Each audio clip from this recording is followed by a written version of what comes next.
traveler, Paimon. I suppose your story is ready. Yep.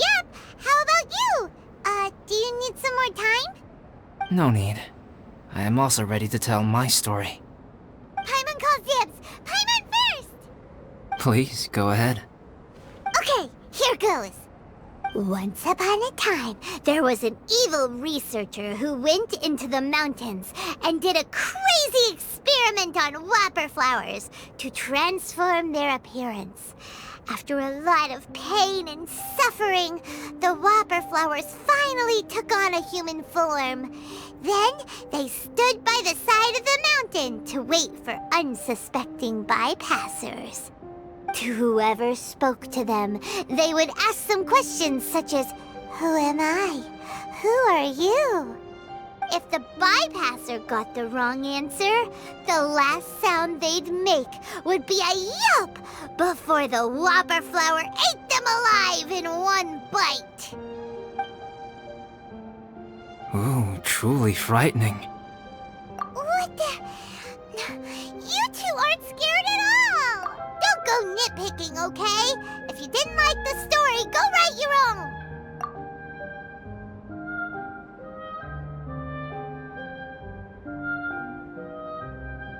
In other words, the whopper flowers would ambush and then completely replace their victims. And then what? Go back to where the person lives? Enter their home? Eat their whole family? Paimon made up this story, but now Paimon's the one who's scared by it. It's a good story. Oh, may I write it down? I may bring it up in future conversations. What for? Just to scare people with? Yes. You've got a real mean streak, Albedo. Mine is a little longer than yours. It starts with an alchemist. A great alchemist once created Subject 1. Subject 1 was her proudest achievement, and successfully blended into human society. No one ever would have thought that this friend of theirs was in fact a synthetic human. However, unbeknownst to Subject 1, the alchemist had tried the same experiment many times before he had come into being. Some of the rejects from failed experiments had been discarded, but had not died. Subject 2 was one such failed experiment. He was swallowed by a great dragon that came to rest upon a snow-swept mountain. Many years later, he was resurrected by the dragon's mysterious power. He saw all kinds of people on the mountain, including Subject 1, who had somehow miraculously blended in among them. Never in Subject 2's wildest imagination had he thought it possible for experimental life forms such as they to deceive everyone so successfully.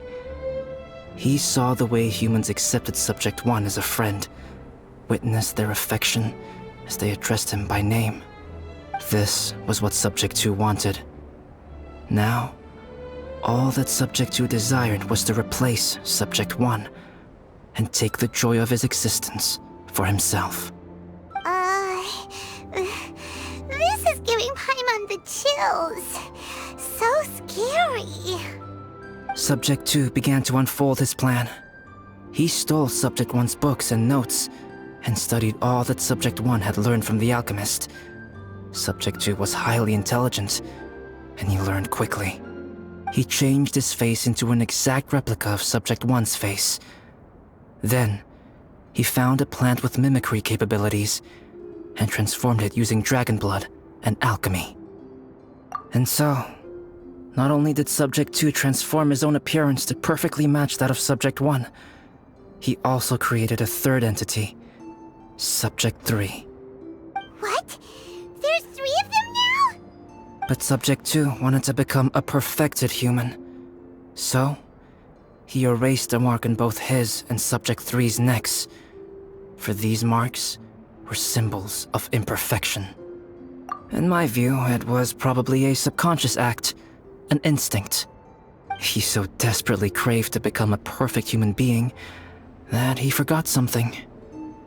Human beings are defined by their flaws. Subject 2's plan was meticulously crafted. Subject 3 would draw Subject 1's attention. After Subject 1 disposed of Subject 3, he would assume the threat had now disappeared and would let his guard down. The next moment that Subject 1 was alone, Subject 2 would make his move. He would eliminate Subject 1 and become the only one remaining. He would secretly replace the Subject 1 of everyone's memories and inherit his identity, residence, clothing, sword, name, and friends. People would have no idea that the individual they knew had become somebody else from one day to the next. This is way too scary. Paimon's never gonna be able to trust anyone again. But just before Subject 2 could carry out his plan, a unique stranger entered the mix. Subject 2 tried to make contact with this person, but found that they could somehow sense he was different from Subject 1. What's wrong? Are you scared? What happened then? What happened to the stranger? He became a new stage in Subject 2's plan. One more person that Subject 2 had to dispose of. It's as if there were 3 identical roses in a garden. Only one of the 3 was a fine specimen, while the other 2 were defective specimens that bore poisonous thorns. In all the world, only the gardener who tended to them could tell which was the good specimen. People do not like poisonous plants.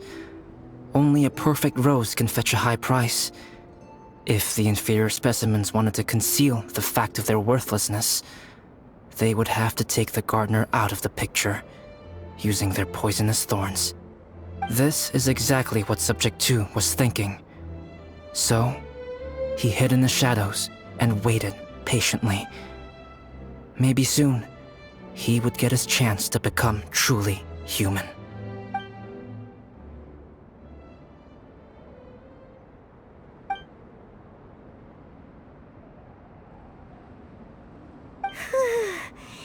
That was intense! So what happened after that? Did Subject 2's plan succeed? Paimon can't bear thinking about it. Fortunately, it is just a story. And even in this story, Subject 2 did not succeed. But you can never let your guard down on Dragonspine. Monsters mutated with Durin's power and blood are also creatures of Rhine-Daughter, just like me. You must beware of all such creatures.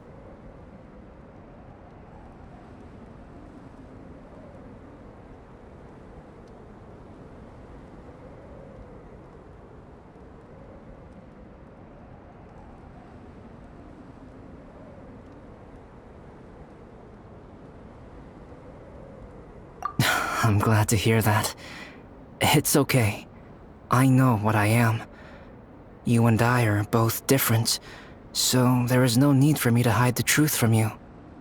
The only thing is that sometimes, when I think about how mighty the power of alchemy is, I feel so small. As beings who set foot in this world, how arrogant are we in desiring to control our destiny and in desiring to create? Is creation an arrogant act, traveler? If not, why do we call the ones that created us and control us gods? If it is, then what qualifies us to call ourselves creators?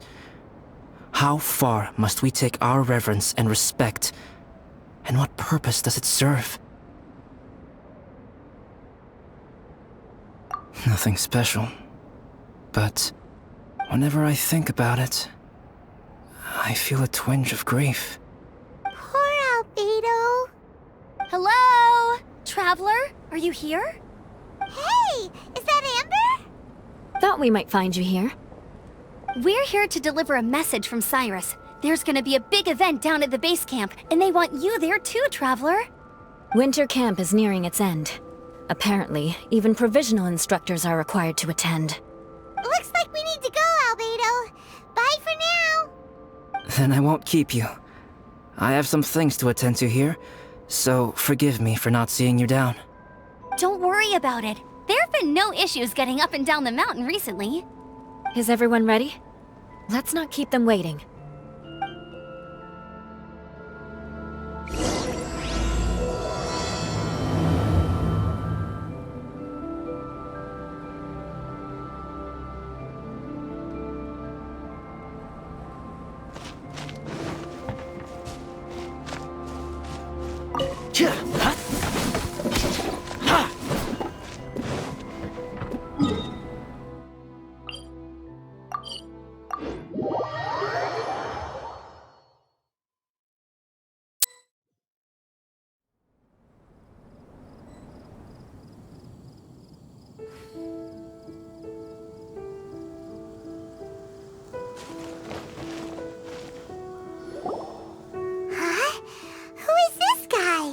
Allow me to introduce Yozerv. He's Joel's father. Dad, this is that traveler I was telling you about. The traveler's helped me out loads in the past, and this time we even built a snowman together. Joel has told me everything about you. I can't thank you enough. Wow, this is amazing! Wait a second. Why is Cyrus discreetly wiping tears away? And what is Pallid doing here? Pallid is the hero of the hour this time. Go on, Pallid. Tell us what happened in your own words. Okay. The weather was fine on that fateful day, and I had a feeling that Lady Luck was smiling down on me. So I trusted my gut and set off to explore somewhere new, somewhere dangerous. Because where there is great danger, there is also great treasure. Why does this sound so hard to believe? But I had only been away from the group for a short while when I fell down a slope and just started rolling. Uh-oh. Did my bad luck rub off on him when we ran into each other on the mountain? The place I fell to was somewhere I didn't recognize, and I'd sustained a few injuries. I remember thinking to myself, this is the worst luck I've ever had in my whole life. Then I met Yozerv. He'd heard the sound of me falling and came out to see what was going on. Huh? Wow, so it was completely by chance then. I thought he must have been someone from the Adventurers Guild here for the event, but after a few words of conversation, it was clear that he was having memory problems. He didn't even know his own name. The temperature was freezing, and there was no time to deal with all that there and then, so I convinced him to come back to the camp with me and figure everything else out after we got there.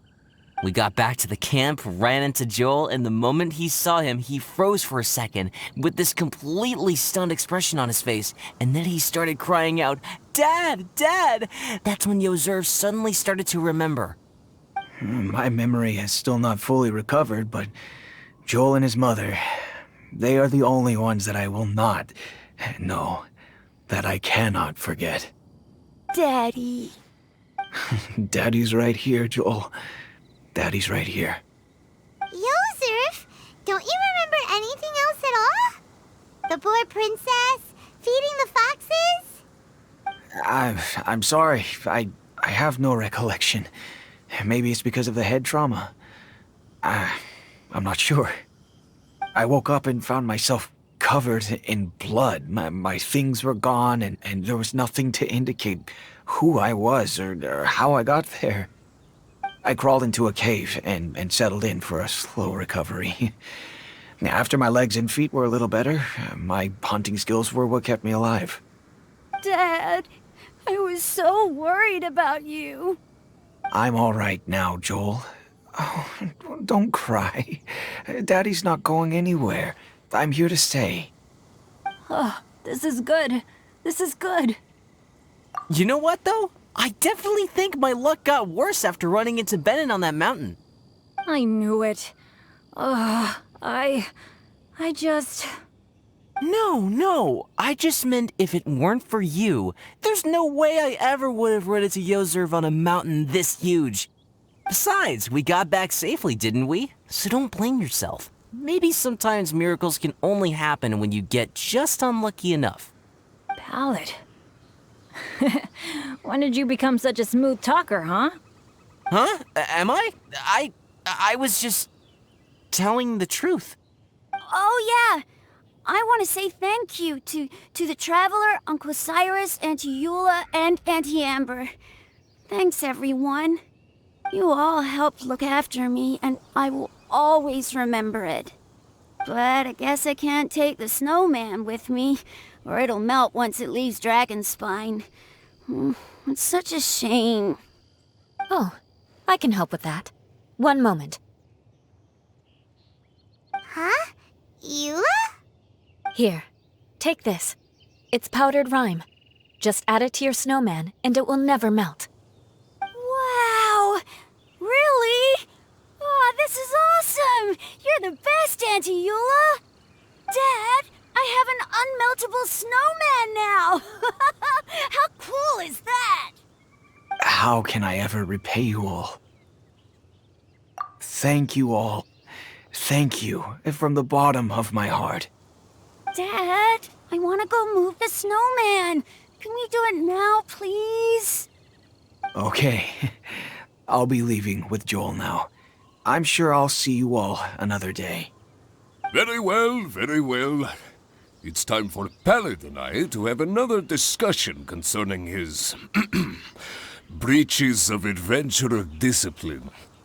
Huh? But Cyrus, I think I kind of made up for my mistakes this time, you know? See you guys! Oh, I made this for you and Amber. Think of it as a winter souvenir. Aw, are you sure? This must be really important to you. Come on now, just take it. No need to make such a fuss. Wow! Now our snowman won't melt either! Great! You're welcome. Just keep it. That's all I ask. Amber and I have some business to attend to now. See you later. See you! Everyone's gone. Seems like they've all got their own stuff to do now. Oh! You know what? We've been on Dragonspine all this time, and somehow Paimon still forgot to ask Albedo about how to make a fruit juicifier machine that could keep the juice fresh. Maybe we should try Timaeus again. He does seem pretty eager to please after all.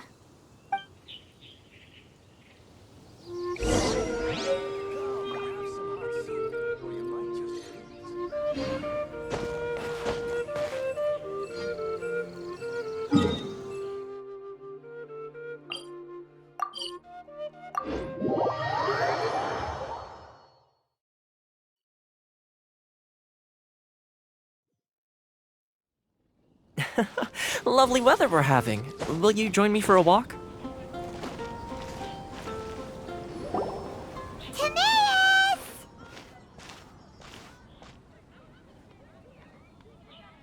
Traveler and Paimon, what can I do for you? Wait a minute. You've got that mischievous look on your face.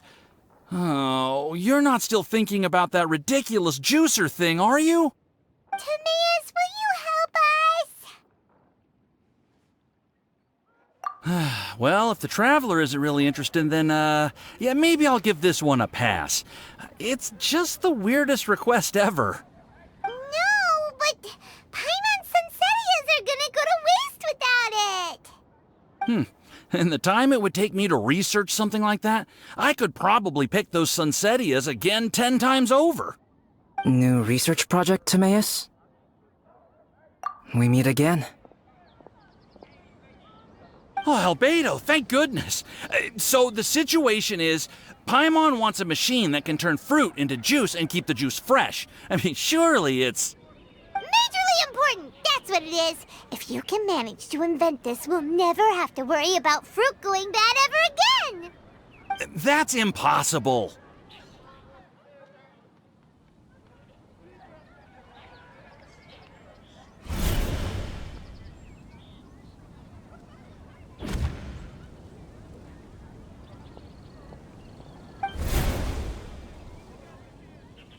Turning fruit into juice is not hard, but keeping it fresh is more difficult.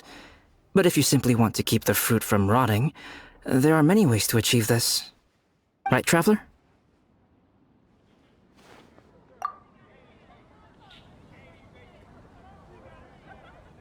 What about his neck? What's wrong? Is there something on my neck? From the look on your face, it's as if you thought I just played a practical joke on you that was in exceedingly poor taste.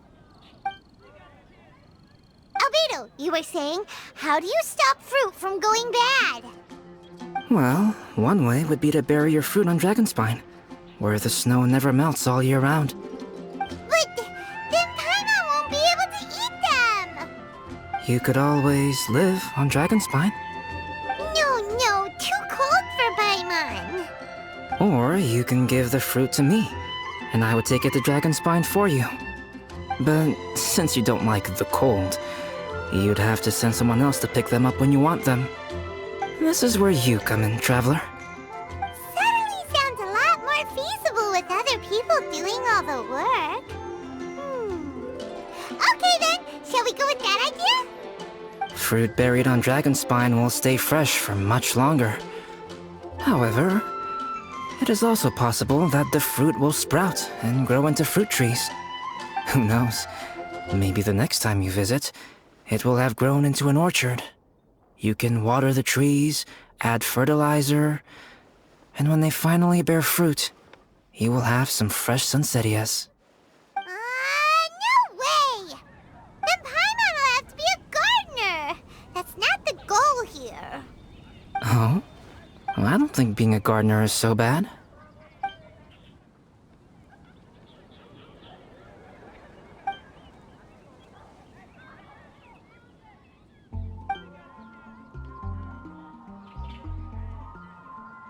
Albedo! Stop trying to get your hands on Paimon's super sweet Sensitias! It bothers you, does it? Of course it bothers Paimon! They are the rarest, super duper sweetest Sensitias ever! And they're not for you! Okay, but they're just Sensitias. I think you're only so attached to them because you don't have much fruit of this quality in your possession. When someone's pockets are full and their spirit is fulfilled, they don't easily fall prey to this kind of yearning. Really?